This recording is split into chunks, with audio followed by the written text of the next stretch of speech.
everyone, I'm Marilee Blair, and I'm obsessed with traveling as I've been to 54 countries so far. And today, I'm going to talk to you about Paris, France.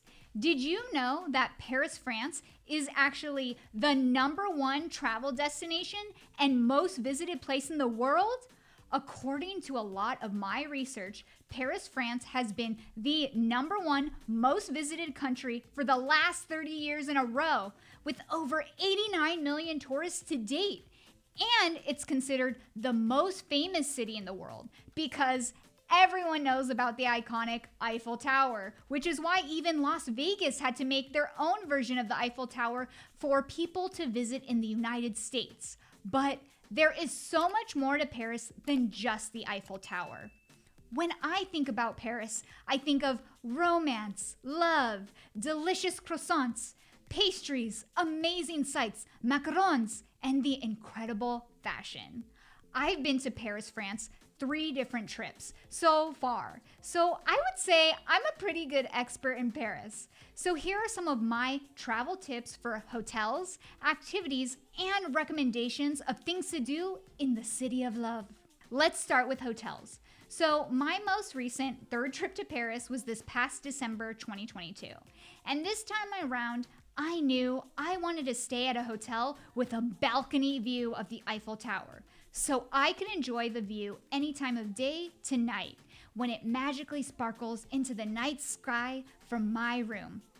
Most of the balcony Eiffel Tower hotels are extremely expensive, and the rooms are smaller than most US hotels. But it was so high on my bucket list, I had to make this dream a reality.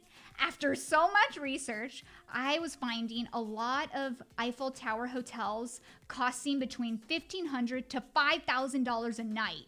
But then I finally found the Pullman Eiffel Tower Hotel had the perfect balcony view of the Eiffel Tower at a way better price. It came out to about 493 euros per night, which is a great deal for a balcony view in Paris. And it was cheaper because it was December, so it's the winter months of Paris, compared to going to Paris in spring or summer. And since we were staying in Paris for 8 nights, I didn't want to blow $4,000 on one part of our trip, since we were also including a day trip to Switzerland, a week in London, and another week in Ireland on the same trip. And I'm a bougie budgeter, and I enjoy doing my big international trips, more international trips a year. So I can't just throw all my money away for one section of a trip, because I went to Europe on 3 different big trips in 2022. If I spent $4,000 on 1 week, I would not have been able to do those 3 big Euro trips. So since I was traveling with my sister on this Paris trip, she was so down to stay in a cheaper hotel first that was actually a lot bigger than the Pullman, and enjoy Pullman our last couple nights. Like the saying, saving the best for last. So we got the best of both worlds. We got to watch our spending while getting to enjoy the bougie hotel at the end. The room we booked at the Pullman is called the Deluxe Room, with 1 king bed and 1 single sofa bed with the Trocadero view of Eiffel Tower from balcony. And I will include that link in the description of this video for you. So the Pullman cost us 998 euros for 3 days and 2 nights. So again, to save a little more money, we used my husband's Chase Reward points, since I used all mine up for a different hotel. So for the first part of our trip to Paris, for the first 6 nights, we stayed at the hotel called Apart Hotel Adagio per il Centre Tour Eiffel, which was an apartment-style hotel that had 1 bedroom and a pull-out sofa bed next to the kitchen, along with plenty of space for me and my sister to spread out. This was the biggest hotel of our 3.5-week Euro trip. For the Apart Hotel, it cost about $1,600 for 6 nights, and we redeemed our points worth $558.50, so our total was $1,044.26, which is about $174 a night. So we spent about $2,041.88 instead of $4,000 on one hotel to enjoy different parts of Paris, saved money, and we got to enjoy the luxury hotel I wanted to stay at. And we got really lucky. When we checked into the apartment hotel, the room we were given ended up having a really great view of the Eiffel Tower, which is a really nice surprise. Plus, the location was great. It was near the metro, lots of restaurants, walking distance to La Durée, one of the most famous dessert franchises in Paris, along with 2 different malls, and it was only an 18-minute walk from the Eiffel Tower. When I travel to Europe, I love walking as much as possible, so I always try to book hotels near the famous landmarks and near the metro stations, which is Europe's affordable public transportation. For currency, Paris uses the euro, so make sure to exchange some money for euros while traveling. Since I have a Chase Reserve credit card, I like to use that on the majority of purchases since there are no foreign fee charges and it acts as travel insurance. But it's always important to have some cash just in case for taxis, and if the Metro credit card isn't working and it only takes euros, and in emergencies, you should always have some cash in the currency of the country you go to, just in case. Now, let's talk about activities. There is so much history in Paris. You have so many options for things to do, from landmarks, museums, all the way to day trips to other countries. Since my sister and I have been to Paris before, we decided to do some things we have already done and to also try a lot of new things. Let's start with the Eiffel Tower. So I've already been inside the Eiffel Tower with my husband on a Paris trip in March 2015, and it was really cute with him because there are all these kiss me spots. But to be honest, I wasn't very impressed because the view I wanted to see is with the Eiffel Tower. So when my sister and I went in December, we decided not to go inside this time. Instead, we just decided to enjoy different spots of the Eiffel Tower during the day and up close at night with the sparkle show. One of my favorite spots to take photos with the Eiffel Tower is right next to Castle Cafe. I did a photo shoot in this outfit there, and we got really lucky having not many people to 0 people in my photos and videos, which is amazing. So definitely go there. For the night Eiffel Tower sparkle show, always check the Eiffel Tower website for updates on their sparkle show. But when we were there, it was from 5 to 11 p.m. every hour on the hour and lasts for 5 minutes straight. So pre-plan the photos you want to take since it only lasts for that long. They usually do a finale sparkle show at midnight or 1 a.m., but I realize it depends on the season as it ended right at 11 p.m. when we went December 22, and there was not really a finale, just an FYI. Some other fun things to do in Paris are to, of course, go to the famous art museum, the Louvre, at day and night. If you've never been, I highly recommend going inside. It has so many beautiful pieces of art all over, including the famous Mona Lisa. Since I went to the Louvre before, my sister and I opted not to go inside this trip. We did some photo ops in front of the other famous landmarks, the Arc de Triomphe, the Opera House, Notre Dame, Garden Palais Royal, the Moulin Rouge at night, and we even stopped at the Lovelock Bridge where it used to be.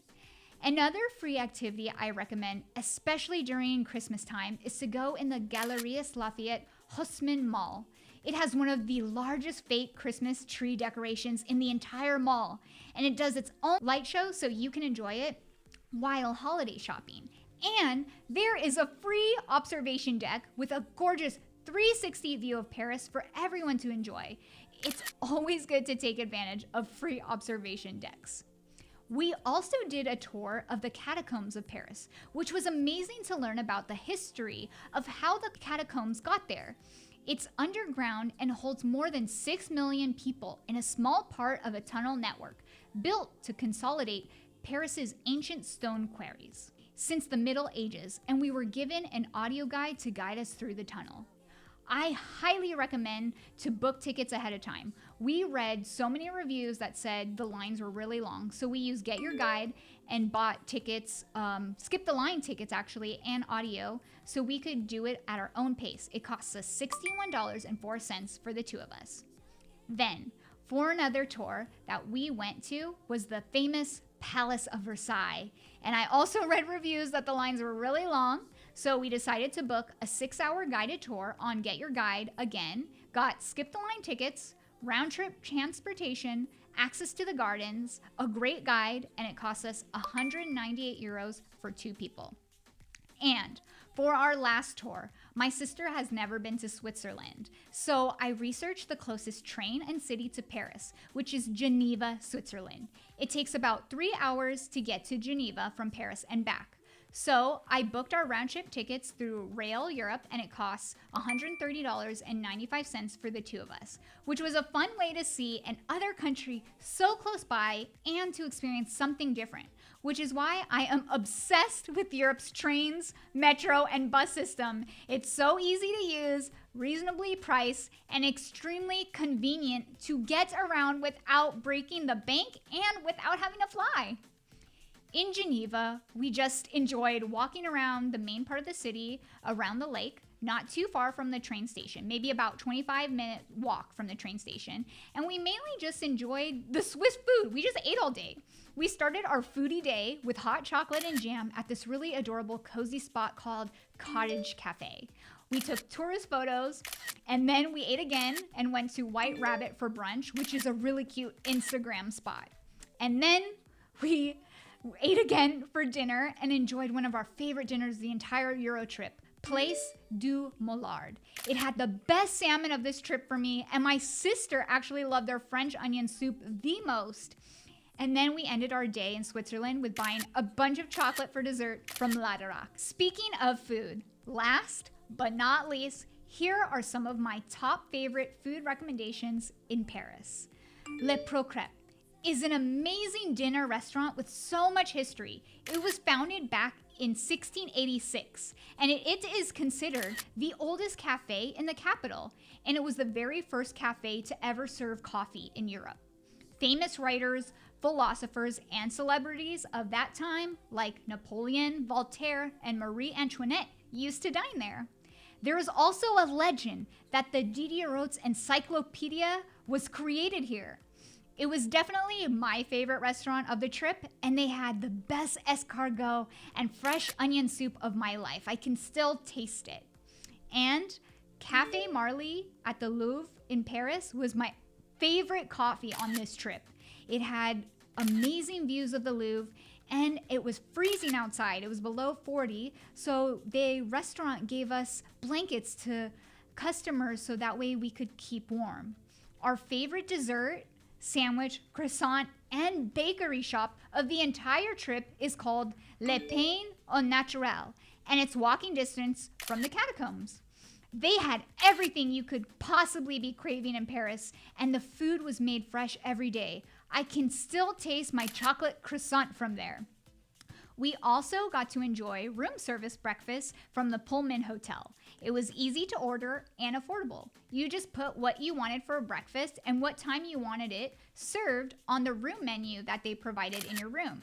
And you just put it on your door before midnight, I believe, was the time. Kind of similar to how cruises bring you breakfast. And of course, La Durée. They have so many locations all over Paris. They have amazing coffee, hot chocolate, desserts, and some of them even have brunch. Just make sure to make a reservation because they book up fast for brunch. I also recommend for coffee, Café Kitsume. It's right next to Palais Royal. You can enjoy it on a break with their yummy coffee. It was my second favorite of the trip. And we also walked into a lot of not known cafes, so you can't go wrong with any cafe in Paris. They're all amazing. Two other great restaurants near the Eiffel Tower that are cute and have good food are Fermine Paris. They had amazing sea bass. It was my favorite sea bass of the trip. And Café Flore. It was a great breakfast spot, and the coffee was so good, and it's so cute inside. And three other restaurants I recommend that unfortunately we just didn't have any time to go to that have great views and food are Kong, Le Train Bleu, and Pink Mama. And make reservations for them. I'm definitely going to go back to them when I go on my 4th trip to Paris because they look amazing and the food looks great. Thank you all for exploring the world one video at a time with me, your own personal bougie budgeter. Don't forget to subscribe, hit the like button, and look for brand new episodes every Wednesday. And let me know what your dream destination is in the comment section. And for all helpful links and info I mentioned in the video, read them in my description below.